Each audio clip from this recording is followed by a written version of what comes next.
the 8 stone 3 pound limit, and they're both southpaws, Jim. It's a bit like looking at a mirror at a fight with both right hand forward. Yeah, well, sometimes two southpaws make a bad fight, but it's not a thing I agree with. I've seen plenty of crackers between two southpaws. Hopefully this will be one of those. Yes, if they're good enough and classy enough, it's got to be a good fight. But I tell you, this Korean, I mean, he really is tall, 5 feet 9.5. It's ridiculous. I've seen middleweights smaller than that. That's the Chang, which makes a change, doesn't it, from Kim or Lee.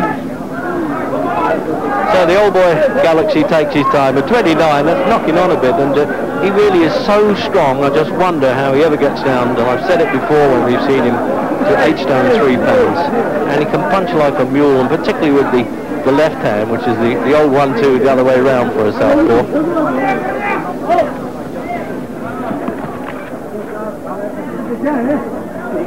He can't be a bad opponent, actually, Chang. I mean, he did hold that IBF version in '87 and the Orient and Pacific titles. Actually, he came in not that late, but as a substitute for the Colombian Alberto Castro. But Galaxy's such a competent fighter that I shouldn't think he worries who they put in with him.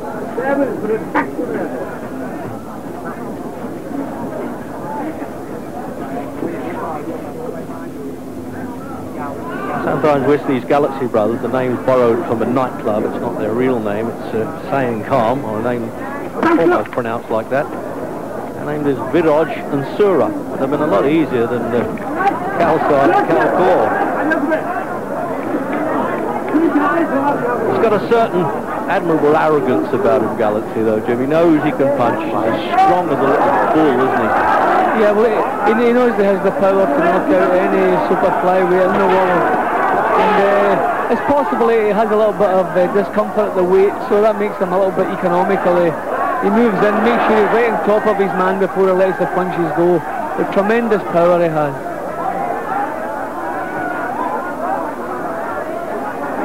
He actually stepped out of the crowd when he was a kickboxer, the old blue tide, who as a substitute in a Western style contest, and that's how he began in this game, and it's just as well for him with all those defences that he's made. Unbeaten in eight years, and he's only had the one loss anyway. I wonder what happened to him. Saksuri back in '81, that was for the bantamweight title. He actually went down in weight as he went along, and he won in a return in a non-title fight, so he cleared the slate really. Japanese referee Asao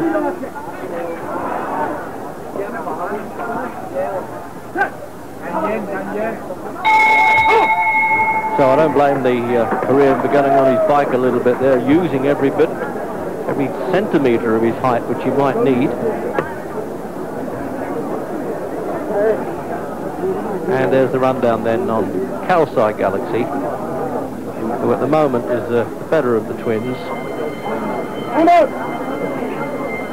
I like this nonchalant style, Jim, as we come out for the second. It's almost like he's got to go to the office and do another day's work, isn't it?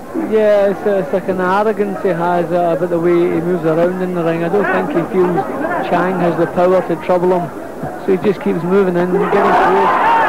And there goes the big left hand. That's the one he's been looking for all the way through. He knows as soon as these punches land, Chang's going to be in serious trouble.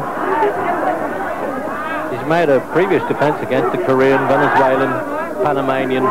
Doesn't mess about, bring them all on.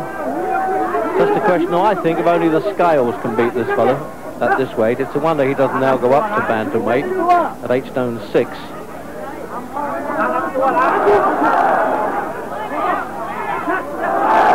Hasn't got the best defence in the world, Galaxy, but he doesn't need it. And the crowd chanting with that one. They're absolutely baying, aren't they, as he throws that left hand in.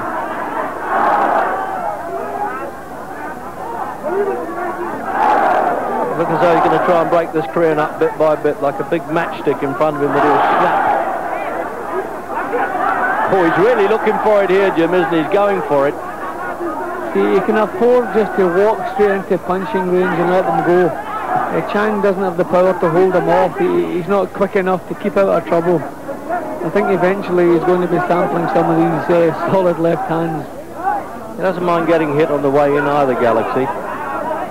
There's a misconception about fighters and great defences. All great fighters didn't mind walking in. That was more or less a shove over. Yes, it was. I'm glad to see the Japanese referee didn't give a count with that one.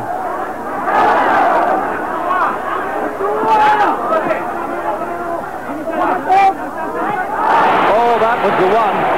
He will not make it from that one. When they go head first like that, it really is good night all. He's going to make an effort to get up. Galaxy taking his applause, waving to the crowd.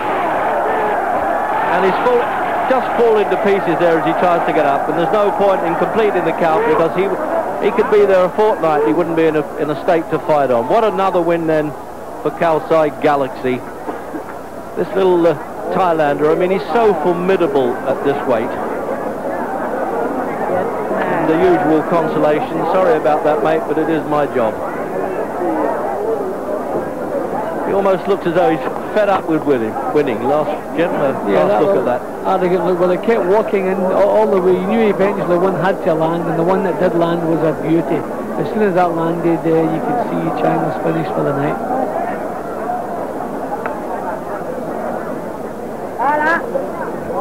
So the game loser, as I say, on his way out. And a familiar pose.